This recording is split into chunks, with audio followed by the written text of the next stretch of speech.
In the workshop, there are small things that I use on projects. Brushes for spreading glue, popsicle sticks for mixing epoxy, and the list goes on. I soon found that pencil boxes made the ideal way to store a lot of these little things. So, from time to time, I'd pick up one of these little storage bins. This worked out great. And, over time, more and more were added. But now the boxes themselves need to be organized. Yep, looks like I'll be needing more space.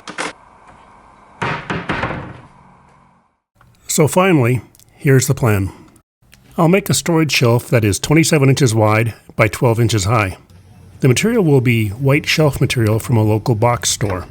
I'll need 3 pieces of 10-inch deep shelf, each 4 feet long. When completed, the shelf will hold 30 pencil boxes. Time to start cutting. The shelf width is calculated by the width of the 6 bins, plus 1/8 of an inch each for movement in and out of the shelf, and added to that length is the depth of the side rabbet cuts, totaling the 27 inches. The cut dimensions for the height of the sides is calculated about the same. There are 5 shelves. If I add the storage bin height and the thickness of the shelf, it comes to about 2 inches. If I add a 1/4 inch gap for clearance at the top of the bin, I have 2 1/4 inches for each shelf. Finally, add in the thickness of the box, and the sides come out to about 12 inches.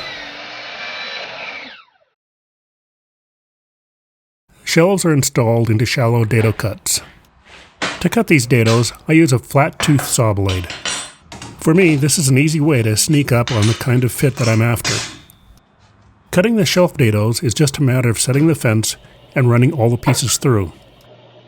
2 columns of shelves means 4 sides to cut. Given the number of passes I have to make, there is always the opportunity to inadvertently place the wrong edge against the fence. A temporary mark on the edge of each piece may prevent this from happening. I mention this from experience. A final cut to size, and this shelf is ready for dry assembly.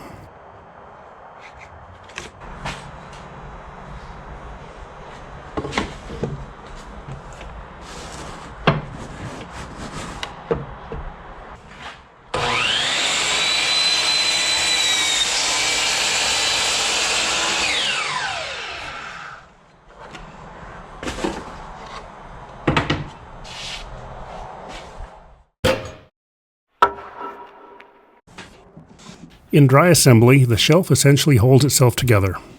Back, sides, and top are set in place, and then I had to slide the shelves in. It all looks good.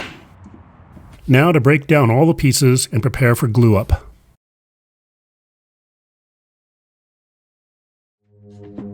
With this kind of assembly, you can't be interrupted after you start. So have a plan of order before the first glue. Have all the tools and clamps out, and remember how it went together in dry assembly. Did you mark the fence side when cutting the dados on the table saw? You may need those marks for orientation now. Nothing is worse than getting to this point, having it all glued and nailed, and then finding that shelf slots are ever so slightly off, or way off. Ask me how I know.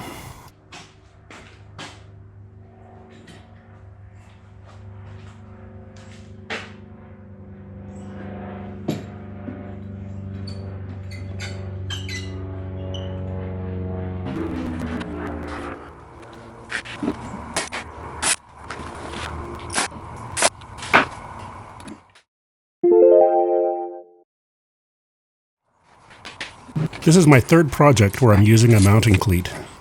It'll make setting the cabinet in place a piece of cake. Easy to mount on the box, and easy to mount on the wall.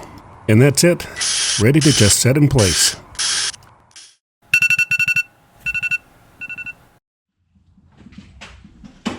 I've used a lot of different stud sensors over the years, but this Franklin Pro Sensor X2100 is the best by far.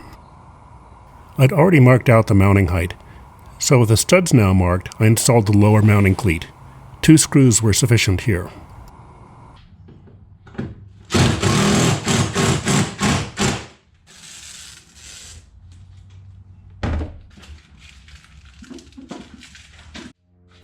Now the storage shelf just settled perfectly into place. I did add a couple small self-adhesive bumper pads to the bottom edge of the box. Slide in the 8 shelves, and then the money shot. A new home for the pencil boxes, a new way to organize the small stuff.